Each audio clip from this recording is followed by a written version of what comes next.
कंस को मार करके मथुरा को कंस के पाप से मुक्त किया, कंस का उद्धार किया। अब तो नंद बाबा ग्वाल बाल सब मिलकर के आकर कन्हैया को गले से लगा लिया।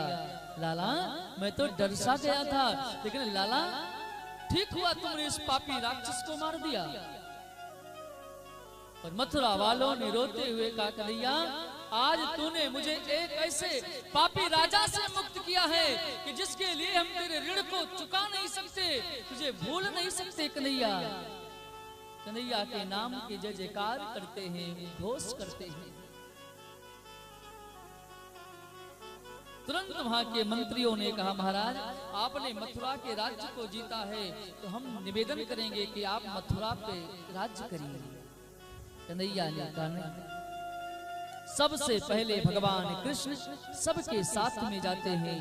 महाराज उग्रसेन को बंदी गृह से मुक्त करते हैं।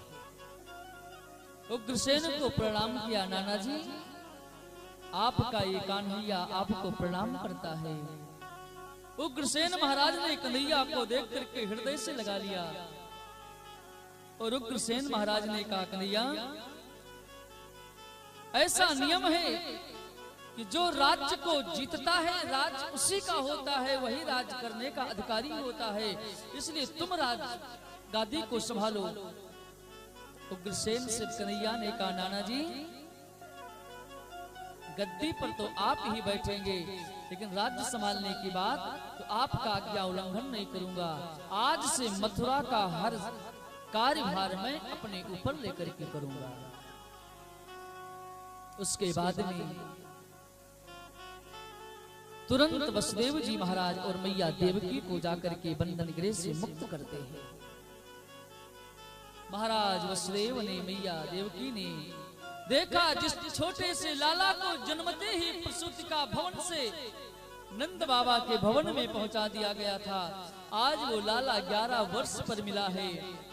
देखते ही मैया देवकी के आंचल से दूध झरझर गिरने लगे, आंखों से अश्रु गिरने लगे।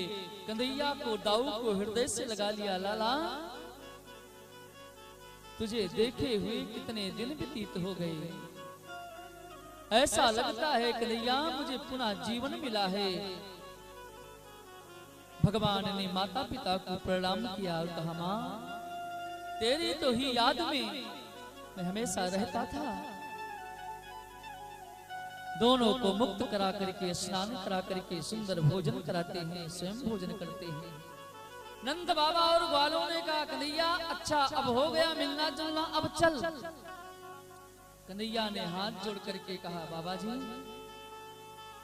आप तो सब कुछ जान ही गए हो, तो मैं चाहता हूं कि मैं मथुरा में अपने माता पिता के पास कुछ दिन रह करके पुनः आपका आकर दर्शन करूंगा, इसलिए बाबा आप लोग यहां से जाएं। इतना सुनते ही नंद बाबा के आंखों में अश्रु आ गया। कन्हैया तेरी माँ यशोदा ने कहा था मेरे कन्हैया को साथ में लेकर के आना। लाला तेरी माँ पूछेगी तो मैं क्या जवाब दूंगा, क्या उत्तर दूंगा? कन्हैया ने कहा, बाबा यही निवेदन है, माँ से कह देना कि कुछ दिन के बाद में कन्हैया जरूर आएगा। भगवान विदा करते हैं, रोते हुए आंख में अश्रु लेकर के नंद बाबा ग्वाल वालों के साथ में ब्रज को आते हैं। मैया यशोदा ने पूछा, लाला कहाँ है? नंद बाबा ने कहा, लाला वहीं पर महाराज वसुदेव और अपनी माँ देवकी के पास रह गया। मैया यशोदा रोने लगती है, क्या मुझे भूल गया क्या? मेरे माखन को भूल गया क्या? लगता था मैं उसको डांटती थी, उसको कभी कभी छड़ी लेकर के मार भी देती थी, लगता है उसी का बदला ले रहा है कन्हैया। नंद बाबा मैया यशोदा को समझाते हैं, पागल मत हो, अधीर मत हो, उसने कहा है कि मैं आऊंगा तो वो जरूर आएगा। उसकी यादें तो मेरे पास में है ना, उसकी गौएं मेरे पास में हैं। वो जहां जहां पर नृत्य किया, जहां जहां लीला किया, जब उसकी याद आएगी तो हम वहां पर जाकर के उसको याद कर लेंगे। नंद बाबा ने मैया यशोदा को समझाया